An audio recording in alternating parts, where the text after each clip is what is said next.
I guess in the next hour. President Uhuru Kenyatta is tonight a man with an egg on his face after his party Jubilee performed dismally in today's by-election, or in Tuesday's by-election, that's yesterday. Now the party was defeated both in Juja and Bonchari constituencies mini-elections as well as Rurii ward by-elections, despite a heavy presence of the police who were allegedly used to intimidate voters. But just why did the president's party lose, and what comeback are his strategists plotting, if any? Our senior political affairs reporter, Rurii, explains.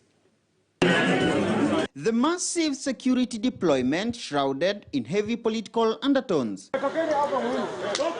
as voters in Juja and Bonchari constituencies headed to the polls alongside their counterparts in Rurii ward in Nyandarua County, many polls across which the ruling Jubilee party lost, ironically, including 2 defeats in President Uhuru Kenyatta's Mount Kenya backyard. Certainly is cause to worry within Jubilee, but that's what you expect when a house is divided. When the Jubilee house is divided, what else do you expect?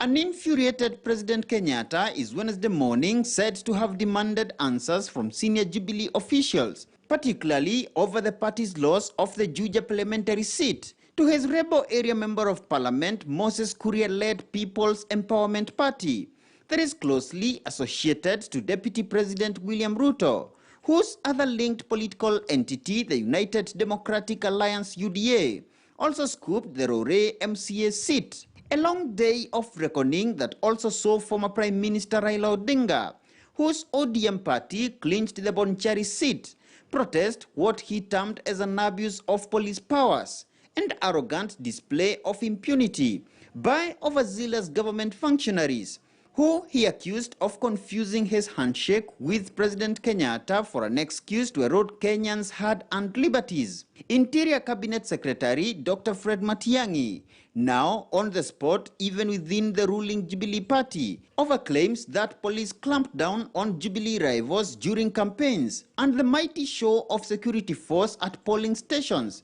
were to blame for Jubilee's humiliating defeats. We are turning this a beautiful country, a democratic country, into a police state. You know, people in future will be afraid even to go to polls, you know, knowing that you go there, you might come back without one limb, you know, you have one leg, you know, and that is, you know, it's not really fair. It is time for the president to tame Harambee House. Because those guys have power, but they don't understand the politics. They have the power, but they don't understand the politics. So they must learn the politics first. The main challenge to me is to the party, and I know for sure we'll have a moment to focus and look at some of the strategies that we have used in the past.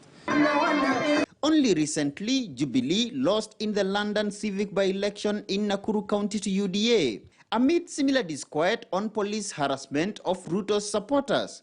Eskuria's PEP also scooped the Gaturi ward MCA seat in Murang'a County, in a string of defeats that also saw Jubilee lose the Lakeview ward civic mini-poll, a trail of humiliations which could perhaps explain National Assembly Majority Leader Amos Kimunya's recent statement. The majority leader wa kiama kia Jubilee, yeah,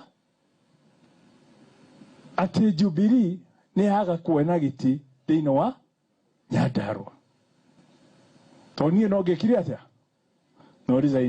We have to get the right candidate because 50% of the work is done by the right candidate.